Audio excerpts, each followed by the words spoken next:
Students, मैं miss Sarana आज class 4 के स्टूडेंट्स को विषय हिंदी में लेसन 7 दूसरी गंगा लाना पड़ेगा कहानी पढ़ाऊंगी।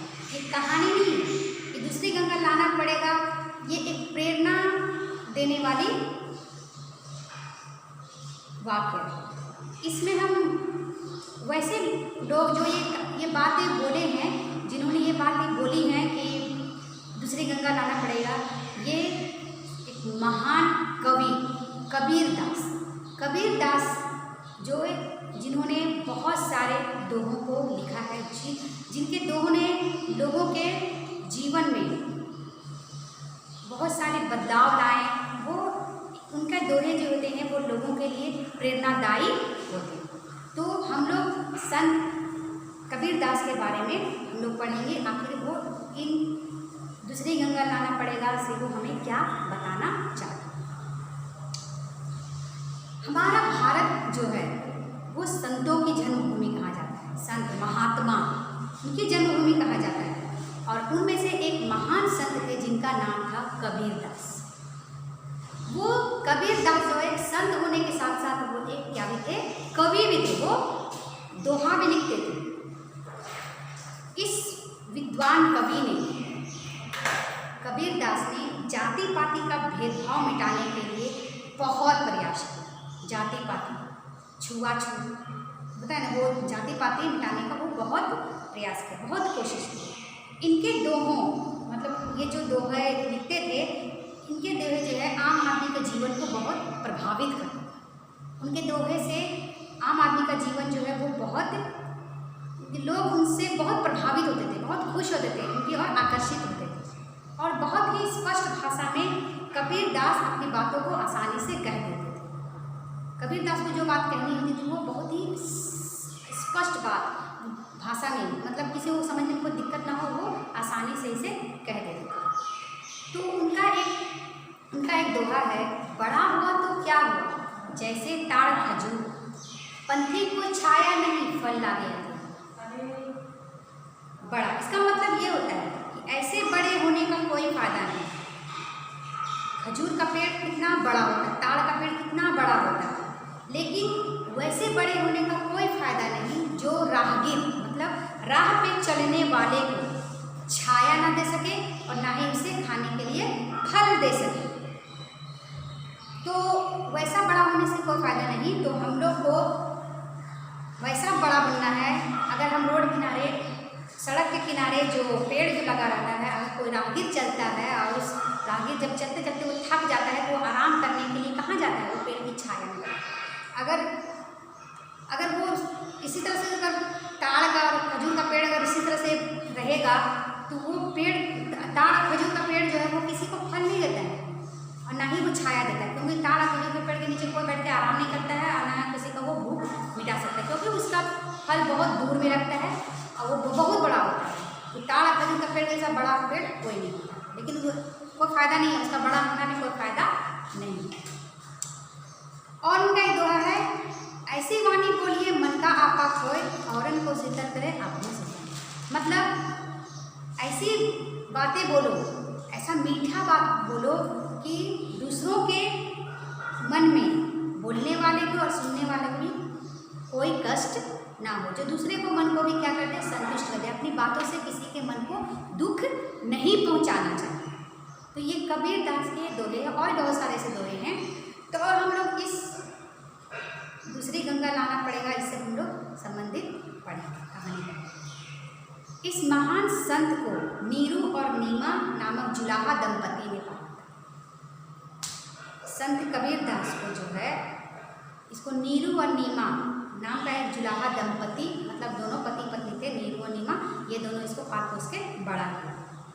साधारण जीते हुए भी वे असाधारण व्यक्ति, मतलब वो सादगी भरा जिंदगी जी रहा था और सादगी भरा जिंदगी जीते हुए भी ये एक असाधारण, मतलब ये बहुत ही काबिल इंसान। वे सादा जीवन, साफ हृदय मतलब साफ दिल, भलाई, परोपकार, सेवा और भगवान के नाम को याद करने में ज़्यादा महत्व देते। वो दुनियाई दिखावे के लिए कुछ नहीं करते थे, वो अपना अंतर आत्मा को संतुष्ट करने के लिए वो सादगी भरा जीवन, साफ दिल, किसी के लिए अपने दिल में कोई मैल नहीं, किसी के लिए अपने दिल में कोई पाप नहीं, किसी को बुरा नहीं देखना चाहता, वो उसका दिल बिल्कुल साफ, और वो लोगों का सेवा करने में, भलाई करने में और भगवान के नाम को ज़्यादा महत्व देते थे। उनका मानना था यदि मन में छल कपट, अगर मेरे मन में छल कपट, लालच, मोह, घमंड, अहंकार, स्वार्थ जैसे अगर दोष आ जाए, अगर मेरे मन में लालच, झूठ, पाप, स्वार्थी अगर हम बन जाए, तो ऐसे में पूजा पाठ और तीर्थ यात्रा, पूजा पाठ बहुत ज़्यादा पूजा पाठ कर रहे हैं और मन में क्या लिए हुए, दूसरों के लिए बुराई लिए हुए, तो ये सब जो है, ये सब दिखावा है, ये सब सिर्फ दुनिया को दिखाने के लिए, ये सब सिर्फ क्या है, दिखावा है। इसी से संबंधित यहाँ पर एक घटना का वर्णन किया गया है। एक बार क्या हुआ था, कबीरदास जो है वो गंगा किनारे स्नान करके वो बैठे हुए, गंगा में स्नान कर लिए, फिर वो नहा स्नान करके वो गंगा किनारे बैठ गए। कुछ ब्राह्मण उसी समय गंगा स्नान के लिए आए थे, कुछ ब्राह्मण जो है वो गंगा स्नान के लिए वो भी आए थे, लेकिन उनके पास स्नान करने के लिए लोटा नहीं था, उसके पास लोटा नहीं था। और कबीरदास, वो ब्राह्मण सब आपस में कुछ बातें कर रहे थे, तो कबीरदास उनकी बातों को समझ गए कि इन्हें लोटा का जरूरत है, तो वो क्या किया, कबीरदास क्या किया, उनकी परेशानी को समझते हुए अपना लोटा उसे दिया, बोला लीजिए और इस लोटे से जाइए आप भी क्या कर लीजिए, स्नान कर लीजिए, मतलब नहा लीजिए। ब्राह्मण ने क्या किया, उनका लोटा लेने से क्या कर दिया, इनकार कर दिया, वो मना कर दिया, बोला क्या कि तुम एक जुलाहे हो, हम तुम्हारा लोटा कैसे ले सकते हैं, बोला तुम एक जुलाहा हो, जुलाहा जो कपड़ा बुनता नहीं है, तो बोला तुम एक जुलाहा हो, तुम्हारा लोटा हम कैसे ले सकते हैं। तब कबीरदास बोलता है, महाराज यह लोटा मैंने रेत से, मतलब गंगा की जो मिट्टी है उससे मैंने इसे रगड़ रगड़ कर क्या कर दिया है, साफ कर दिया है, ऐसे गंगा से मैंने इसे, गंगा के पानी से भी मैंने इसे धो दिया है। तो फिर दूसरा ब्राह्मण क्या बोलता है, इसे धोने के बाद तुमने इसे फिर से इसे छू लिया है, अब ये फिर से क्या हो गया, अपवित्र हो गया, मतलब अशुद्ध हो गया, अस्वच्छ हो गया, ये साफ नहीं है।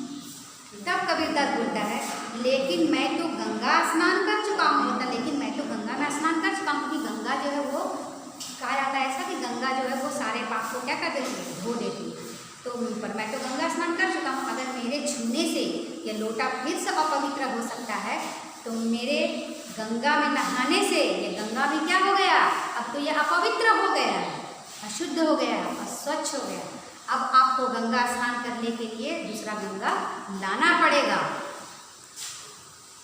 कबीरदास, क्योंकि ये चीज़ जो था ब्राह्मण के बस में नहीं था, वो लोटा सब तो मना कर सकता था, लेकिन वो दूसरा गंगा कहाँ से लाएगा, ये उसके बस में नहीं था। तब कबीरदास की बातें सुन करके ब्राह्मण सब जो है वो उनका सिर्फ मुँह देख रहे, उसके पास कोई जवाब नहीं, उन्हें अपनी गलती का क्या हो गया, एहसास हो गया, और उन्होंने कबीरदास से लोटा लेकर के उसने गंगा स्नान किया और अपने गलत बुरा व्यवहार के लिए उन्होंने क्या किया, कबीरदास से क्या मांगी, क्षमा मांगी, और कबीरदास ने उन्हें क्या कर दिया, क्षमा कर दिया। क्यों, क्योंकि जो चीज़ इंसान के बस में नहीं होता है वो चीज़ इंसान को नहीं करना चाहिए। क्यों, क्योंकि हम लोग इस धरती पे एक समान हैं, सब एक साथ सांस लेते हैं, सब पानी पीते, खाते पीते, सब एक जैसे हैं, कोई भी यहाँ पे छोटा बड़ा ऊंच नीच कोई जाति धर्म पे यहाँ पे भेदभाव नहीं होना चाहिए। हम लोग सबसे पहले एक इंसान हैं, इसलिए हम लोग को सबसे पहले हम लोग को एक दूसरे से कैसे रहना चाहिए, मिलजुल के रहना चाहिए, ना कि एक दूसरे को नीचा दिखाना चाहिए, ना तो किसी को ऐसी बातें बोलनी चाहिए जो उनके दिल को क्या हो, दुख पहुँचे। तो आप लोग इस कहानी को अच्छे से पढ़ेंगे और अच्छे से समझेंगे, और शब्दार्थ जो दिए हैं बुक में है उसे अच्छे से कॉपी पे लिखेंगे, ठीक है। धन्यवाद।